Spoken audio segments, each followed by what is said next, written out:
ခေါင်အားနဲ့သူအစွမ်းရှိပြီဆိုတဲ့နှုတ်ကပတ်တော်အဖြစ်အနေနဲ့ဝင်ငါချင်တာဖြစ်ပါတယ်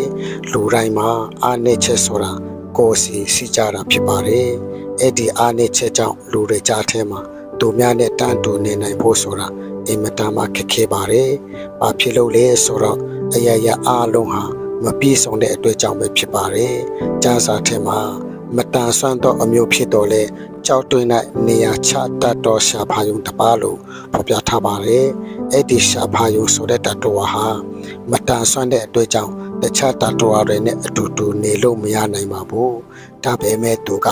ကြောက်တွင်းထဲမှာတော့ကောင်းနေရာယူပြီးမှနေတတ်တယ်ဆိုတာတွေ့ရတာဖြစ်ပါတယ်ကျွန်တော်တို့ရဲ့ဘဝအတက်တာထဲမှာလည်းဘဝမပြည့်စုံတဲ့အတွက်ကြောင့်သူများနဲ့တန်းတူမနေနိုင်ဘူးဆိုတာတွေ့ရတာဖြစ်ပါတယ်မိတ်ဆွေဒါပေမဲ့မိတ်ဆွေနဲ့ကျွန်တော်ကိုချစ်တဲ့ကြောက်ဆောင်ဖြစ်တဲ့ယေရှုဖခင်နဲ့အတူနေတဲ့အခါမှာ